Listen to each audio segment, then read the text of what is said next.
So DeSoto County's Board of Supervisors has decided to lawyer up about the redistricting plans, and tempers are getting pretty hot. But reading their arguments, I gotta say, I feel like some self-awareness might be in order.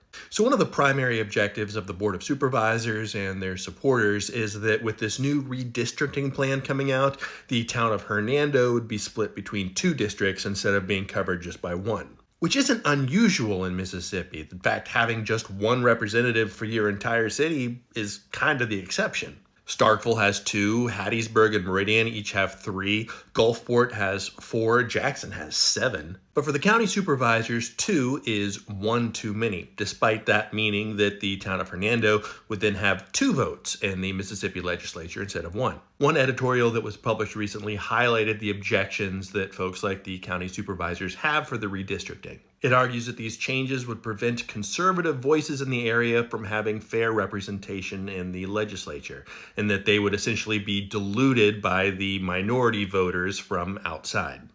And that's where the irony comes in.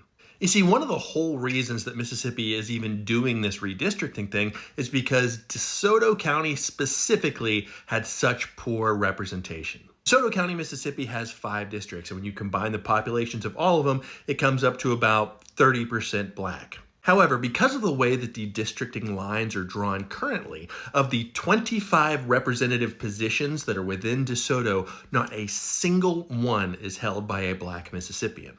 And that was something that the county supervisors were completely okay with. But now that that unanimous supermajority is threatened, now that the courts have mandated that black voters in the area have fair representation, all of a sudden they're very concerned that certain groups might not get a full voice. In today's press release where the Board of Supervisors said they're seeking legal action against this redistricting, they said it was because there would be adverse effects to the folks there in DeSoto County. But they never go as far as to say what those adverse effects would be. It is not a great look for the County Board of Supervisors, and it's a look that we've seen before. For example, recently they were sued by a man named Tom Mastry, who was the former director of the Landers Center there in DeSoto for racial discrimination. Mastry, who is white, oversaw the Landers Center since 2008, and he grew it from about a $2 million a year profit to over an $11 million a year profit.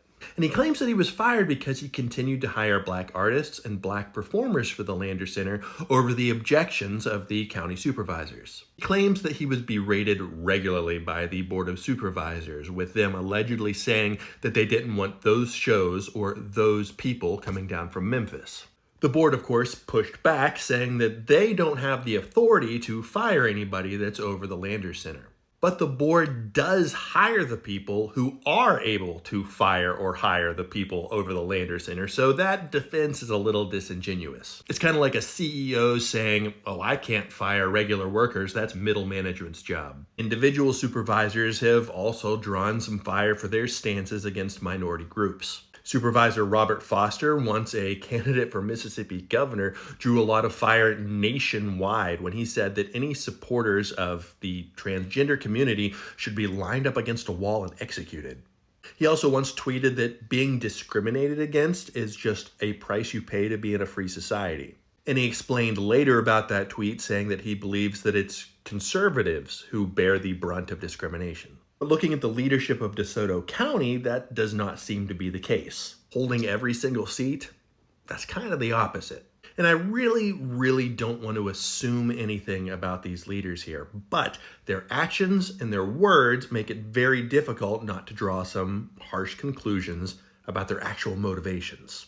Having said all that, I absolutely believe that fair representation is a vital part of having a representative democracy. It doesn't matter what side of the aisle you're on, if you're red or blue, if you're white or black, but that representation has to be fair. If 30% of a county belongs to a certain group, then 30% of that county's leadership should reflect the values of that group. DeSoto County has failed miserably in providing this level of representation, and that's why they're in this situation today. So call it karma, call it FAFO. But if you never bothered to fight for fair representation when others were hurting, then you don't really have a leg to stand on when you yourself start feeling the pinch.